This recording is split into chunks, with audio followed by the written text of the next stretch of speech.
here. So a lot going on, Shasky, here on a Friday, man. What's happening? Lindy Waters, huh? Lindy Waters, let's go. Let's go. Cuts to the basket, 40%. He plays their system. Let's go. Fill that back into the roster. Compete with Lester Quinones. Let's go. It's not the Paul George acquisition I was looking for, but today's going to be a big day. I feel like we're going to find out today what is going on with CP3. And if something is going on with CP3 that extends that window, it feels like a trade is imminent. Doesn't mean it's guaranteed, but it feels like a trade is imminent. I like the 7-footer. I mean, come on, we're looking at highlights. I mean, there's no low lights. So there's not like a low light package of all the things he can't do. But like, you got a big who can shoot a little. All right, let's do it. Like, I'm in, you know? I mean, Warriors need more players, not less. So I'm in on it, and they fulfilled what everyone's looking for. Yep. A stretch big. Now, I don't know how good he can be, but I would give Mike Dunleavy some benefit of the doubt because his picks last year were really good. Yeah, they are. They were really good. I think we can all admit, like, he found NBA players, right? It's hard to find NBA players. Like, just go look. Is it even a 50% hit clip in the first round? No, not at all. I mean, so he found NBA rotational players. Now, everybody wants a superstar, but like those are very difficult to find. Can you find role players? I'm hoping Lindy Waters and this big man can be role players. I don't know to what degree, and I don't know what degree early on for the 7-footer, but I thought it was a good day. The Warriors got a little better yesterday. So the 7-footer Shasky's talking about is Quinten Post. Thank you. Sorry. Out of Boston College. And the Warriors had traded the 52nd pick in the second round to Oklahoma City for Lindy Waters III. Lindy Waters III, 6'6", a depth piece, a wing defender. Dunleavy will play the sound a little bit here. He likes the way he moves around, thinks he fits in the system. So, all right, the Warriors don't have a pick, which we all thought, boy, it takes them out the Bronny sweepstakes. But then Portland trades with OKC for that 52nd pick. And then the Warriors say, you know what? Let's get back into the draft, and they buy that second-round pick. And remember, they bought a lot of picks in the past, whether it's Patrick McCaw or Jordan Bell. They bought the pick, and they get back to 52, which was all confused. They're like, wait, what's going on here? 52? Are the Warriors on the clock? Well, they were on the clock for 52. And they select Quinten Post out of Boston College, 7 foot, 245, second-team All-ACC. Second-team All-ACC. Now, he had transferred to Boston College for his junior season. He had started off at Mississippi State playing in the SEC. 7 foot, again, 245, and he has a nice touch around the basket. Second-team All-ACC, All-ACC defensive team. Stretch 5. Hold on, I got to see Shasky. Take it away for a second here. But I don't know. The highlights look good. The soft touch, the pick and pop, pull it up from 3. I know, I felt it coming on. Allergy season, man. I felt it coming on, but I'm on the roll right now, baby. So, he's 24 years old. So he's seasoned, like TJD playing all 4 years of college basketball. That means something to Dunleavy. That means something to NBA players where you got all these prospects who are raw, who don't know how to play the game yet. Quinten Post is more of a finished product at 24 years old. But what I see the vision, and I'm not saying he's a 30-minute per game, 30-minute per night type of player. Contributor. 10 to 15 minutes. And Dunleavy brought up Bielitsa. He brought up Dario Saric. So I see the vision. Bia. Stretch little 5. You can step out from 3. We're going to get somebody out from Boston College. We're efforting that to get a little more insight on who Quinten Post is. But just for doing a deep dive and taking some time, I spent like 45 minutes just trying to find. Yeah, wow. I just wanted to see what he was. Dude, I'm a sucker for the draft, all right? I don't care if I don't watch college basketball, but whether it's football, basketball, my team takes a player, I am locked in. I just want to see everything I can to familiarize myself with this player. And Quinten Post, I'm like, okay, I see the vision with Dunleavy. I can see how he could maybe fit with the Draymond Green for spurts. I could see if Looney is back. Now, I don't know if Looney's going to get traded or not, but boy, I would love to have Looney, TJD, and Quinten Post. And Quinten Post could learn from Looney on how to be a professional. So I'm eager to know more about this kid. All ACC second team, man, in that conference, that's one of the better conferences in college basketball, right? Bonta, you're in your bag this morning. I'm just sitting back watching. I thought I was always in my bag. No. Today in particular, you have just got. We just started the show. You've got a glow about you today. It's incredible. I've been feeling good all week. Shasky. Yeah, no, but today in particular, like, and the way that you're sipping vigorously, your tea, is that tea? Hey, no, it's cappuccino. Cappuccino, I like that. I need somebody to ask him what his handicap is in the opening press conference. Oh boy. absolute disaster. Here it is. So we'll see what happens with. But however, the Warriors buy the pick, right? And they got to give our boy Waters a third, $2.2 million guaranteed. So with Gary Payton II opting into his $9.1 million deal, with Kevon Looney kept at $8 million, of course. They have around $174 million currently committed, including Chris Paul. So right now they are hard capped. They can't go above $189.5 million. Now, whatever happens with Chris Paul, and you release that $30 million, let's see what they do over the next 24 hours.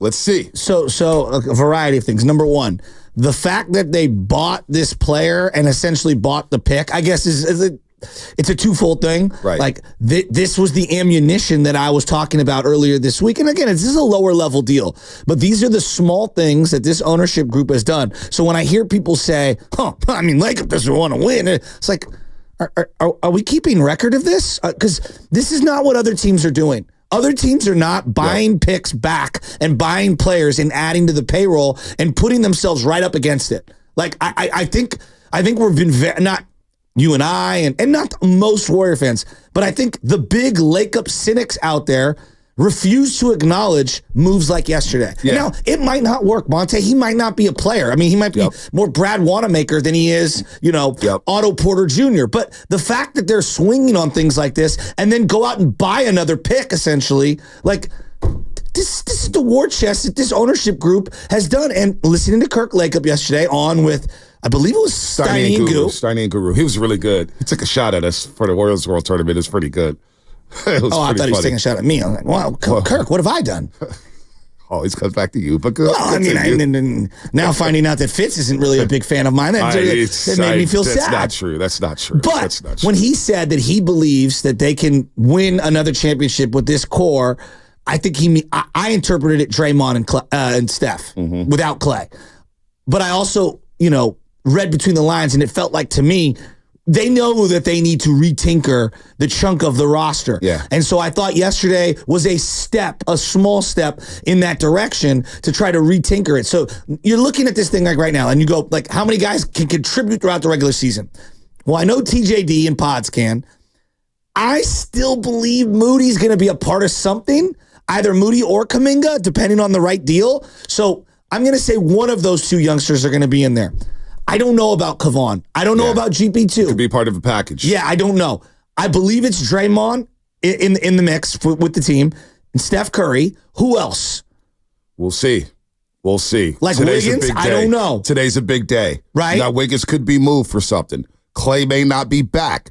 But I don't know, for me, and I was listening to Mark Willard and Dan Dibley. Dibley was, I'm not going to lie, Dan Dibley did a hell of a job explaining all the cap stuff and the tax aprons, and I was like, wow, this guy's like got a PhD in this stuff. And then Willard was going crazy about Bronny being drafted by the Lakers. It's like, well, Willard was triggered. I don't know why. We'll get to Bronny. We'll get to Bronny at some point. We will, because there's a conversation there, and I do want to get into it. And I think people are just so triggered. Nepotism running rampant in sports for many, many years. Sports, all businesses, life. all walks of life. So I'm not triggered about Bronny being. That's the Lakers' problem. The Lakers, like Hollywood, they're drama filled, whatever. But Bronny, who knows what Bronny? I would take a second round flyer on him. He's a defensive first guard. He's a smart player. Alan Smiley-Geach was drafted in the second round. For Christ's sake. Let's Can relax. we be just everyone pump the brakes? It was Alan Smiley-Geach, who looked 65 years old with a hunchback when the Warriors drafted him. Now he's playing at like the third level in Serbia or something like that. Anyway, so yeah, I don't know why they were triggered by that, but I got the feeling. And then when Grandy came on and Evan Geddes came on for their draft recap, and they're like, yeah, we don't know if something big's going to happen. I got the opposite sense from listening to Kirk Lacob, from listening to Mike Dunleavy. If something big doesn't happen, it doesn't mean that they're not trying to make something happen. I think the Warriors are in on everything. And I think they will move somebody. They will be in the news for something, because I don't know if they want to be at that hard cap right there at 189 and a half. They want to lower that payroll, get out of that tax. Now? Absolutely. No. So I don't buy that. Something's going to be happening here. But Ramona Shelburne joined Willard and Dibbs yesterday. She joined Willard and Dibbs, and she stopped in. Like a recurring guest, like it's like a Baldy. Hey, man, that's pretty good. Ramona Shelburne. No, I'm jealous. Shelburne on Paul George and the Golden State Warriors.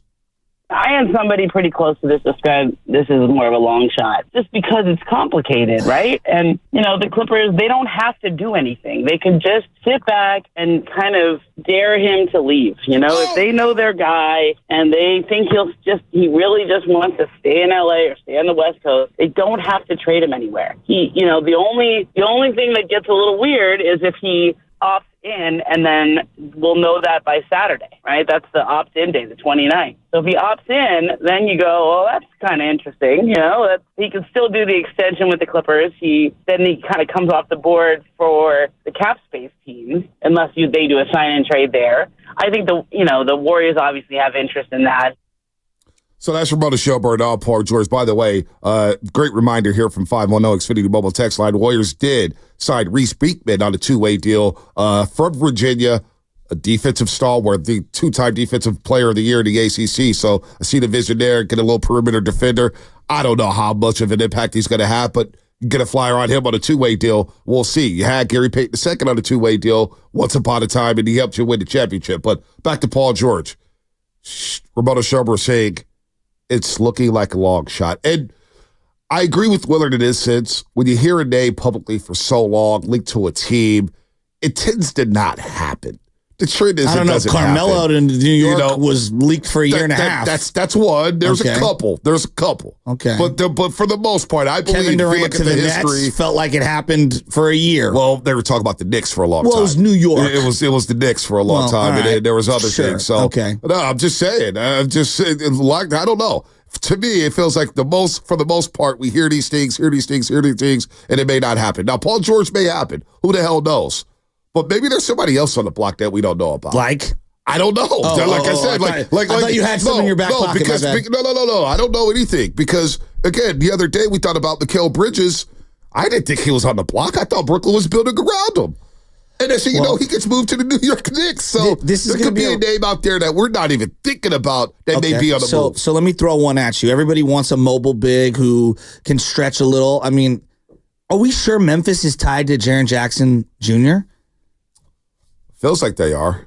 I'm throwing a name out that I would covet. Like if I was the Warriors, pairing him alongside Draymond Green, it would be intriguing. And I'm thinking outside the box here. I would like a Jaren Jackson Jr., but there's no sense. I mean, he's got knucklehead tendencies. Don't get me wrong in terms of shot selection. Right? I mean, shot selection. I don't know if I want to call him knucklehead. When I think of knucklehead, I think of things off the floor. Wild threes. He takes wild threes, but they get John Morant back this year. The pair alongside Desmond Bane, JJJ's a defensive player of the year. I have a hard time seeing Memphis saying, "Hey, we're going to let's do business with the Golden State Warriors and trade for them." Their finances are interesting, and they were in on Mikal Bridges. So I'm just asking, like, is Desmond Bane on the move? Maybe it was Desmond Bane. Is JJJ on the move? Maybe it was Desmond Bane. But those are the kinds of teams and tiers that I'm looking at with these random ones. Like, are the Warriors in on Valanciunas? Well, this is another interesting one. Valanciunas is interesting as well. How about Bobby Portis? Even though we talk about rim protection and defensive liability, Valanciunas is that, a defensive liability. No question. No rim, but offensively he's going to get he's rugged. He's going to get your points. And maybe he plays better alongside of Draymond Green, for example. 510 says trade for Ayton and Matisse Thybulle. Now I'm more interested in Thybulle because he's starting to hit the corner three, and he's a really good defender. Really good defender. Not bad. DeAndre Ayton, look, he puts up numbers, but I'm a little lukewarm on him. I'm lukewarm. I would rather take a flyer, 510 Xfinity Mobile Text Line, on Matisse Thybulle and Time Lord, and just stash Time Lord to see if he gets healthy. I'm more interested in. I've been watching Time Lord to see what's going on with him. But that knee. But the knee is shot. But if you're only playing him 15, 20 minutes a game, what is up with this knee? And then I'm looking at teams like Miami, where Miami has a plethora of wings. And so, again, these names aren't the sexiest, but guys like Caleb Martin, and they have player options, and they're making a lot of money. But, like, is a Caleb Martin package, or I hate saying Duncan Robinson. They have guys that they have under contract, and they're just going to make some moves. Like, I look at teams that have some clunky pieces or redundant pieces. Yeah. Would they be willing to move off of one of those guys? Like, both of those guys are shooters, and Caleb's more of a defender than a shooter. Duncan way more of a shooter than a defender. So, like, you're looking at somebody who's either a one-way player or a flawed player. Yep. Are we in on Brandon Ingram? Yeah, I don't know. I have no idea what's going on with the Warriors. What's going on with the Warriors? What's going on with the? Well, he wouldn't have no choice. Are they in on Cat? Yeah, I don't know Is about Cat all on that. the move? Don't know. We could call somebody in Minnesota to ask. Kirk Lacob on with Steiny and Guru yesterday on the Warriors embracing the pressure of winning another championship. I think we've got a group that loves to make love to pressure. We love having that on our back. We love that target. It fuels them. It fuels our players. It fuels Steve. It fuels Mike. It fuels Joe. So this is good for us. People coming at us, telling us, you're done. That's a good thing. And it fuels that fire in a very positive way. Kirk Lacob on the challenge of maximizing Steph's window. We have to make sure that we have a chance to be good as long as we can, but you also want the best team you can right now, always. And I think, especially when you've got a guy of his caliber, and when you think you've got a chance to win, you got to go for it. It also matters, what can you get, what's out there. That impacts how aggressive you can be in any situation. Or maybe I don't want to say aggressive, because you can be really aggressive and still not be able to get things done. Sometimes you can be really aggressive and get a lot of stuff done. So, no, I think the most important thing is that we want to try to have the best team we can now. That's extremely important, especially when we think there's a window to win a championship. That comes first. But you also want to make sure that, you don't make a move that improves you but doesn't improve you enough. And then you're out the opportunity to get even better. But that's the tricky part, frankly, is balancing how good can we get right now and how much can we leave to make sure we can get even better. That's the part the market decides that, to be honest, and other teams. He sounds like his dad. Does sound like like the cadence, the delivery. When he said we make love to pressure, that was an interesting line. I think we should put that on the board. I like that. I love it. Quinten Post. Have they currently made love to pressure the last few years? Well, they did in 2022 and won a championship, and they've done it for over a decade. Right. I mean, the track record says they've made love to pressure since 2014, 2013. It's true. They've been in the spotlight for a long, long time now. We're going on 11, 12 years, but can this pressure team does make diamonds? It does. But you know what? The pressure last year in the play-in game, it was not pretty. And Kirk, like we talked about, the disappointment of not making the playoffs. We were disappointed that we put ourselves in that position to begin with. We were really hoping that wasn't going to be the case. Obviously, the West was incredibly tough this year. We had some self-inflicted wounds early on between tough losses, guys missing games for various reasons. We just, we won 46 games. That's pretty good. Typically, that's pretty good, and then it'll get you in the playoffs. But you don't want to put yourself ever in the position where that might not be good enough, and we did. And then you're in a one-game play-in to get in there against a really good opponent who knows us well, and they needed to get us back for last year too, and it was tough to watch. It was really tough to watch. I think there was a lot of shock from a lot of people right after the game because you never think you're going to lose until you lose. Yeah, it was not a good feeling. To be honest, I think we knew we won 46 games and we were in the play-in game, and so there were some of us that were probably more realistic about our chances than others, but we still had hope. But it was a crappy feeling, and what it did is fuel the fire to know that we can never put ourselves in that position again, whether that's, the front office, the coaching staff, the players. Everyone took it upon themselves that we got to do better than that. Like, if you want a real shot, you better win 50. You better win 53, and whatever it's going to do to get to that point, we got to do it. Well, they got to do it, and they understand it. And I feel like there's a big move percolating. I don't know why I get the sense, but I was driving around yesterday. I like what I heard from Kirk Lacob. I like what I heard from TJD. I'm liking what I'm hearing from Larry Harris. I just think the vibe, wow, everybody is kind of doom and gloom on the Warriors, like, do this, do that, do this. There is a calmness I get from Mike Dunleavy and Kirk Lacob about what's going on with this team. A subtle move like this BC kid. I don't know why I just like his touch. I could see the vision of how today's NBA game is played, and we just watched the Celtics go 5 out here. Now I'm going 5 out with the Golden State Warriors, and for a couple minutes here, and Dunleavy touched on it, Quinten Post may help you in some certain situations. Now, an article just got released here, folks, and we have to. What do you mean? Go get Sam Amick on these airwaves. What's it say? Golden State Warriors have legitimate interest in making Paul George part of their new core alongside Steph Curry, Draymond Green, per league sources. This is Sam Amick and Anthony Slater. On George's suitors and more ahead of NBA free agency. So there's no secret. The Warriors have been in on Paul George. They're in on every big name. This was 2 months ago where we're discussing the Golden State Warriors or whether or not they're going to pay the tax or whatnot. Joe Lacob said, look, I don't want to pay a lot of luxury tax. I'm paying a lot of luxury tax and we're not winning championships. However, if there's a move to be made, I will make it. And I will pay that tax if the right move presents itself. They're big game hunting, folks. There's no secret about it. But There is a pairing. Here's a little excerpt from The Athletic. This sort of move would be from the same Joe Lacob playbook we saw on display in mid-February when the Warriors owner led a failed attempt to land LeBron James. So the Warriors are big game hunting here. Let's get into it. 888-957-9570. It's CP3 day. We're going to get a decision on Clay. We got a soundbite from Ramona Schober. Boy, it's cooking up in here, baby. Sam. Bonte wants Sam Amick, like now. Well, I just want I'm wanting to go. You're cooking. I would do 12 hours radio day, man. The NBA is cooking right now. All right, let's do it. Oh, we got a break. All right, we got a break. Sorry. I was telling you that I was texting Amick right now. Oh,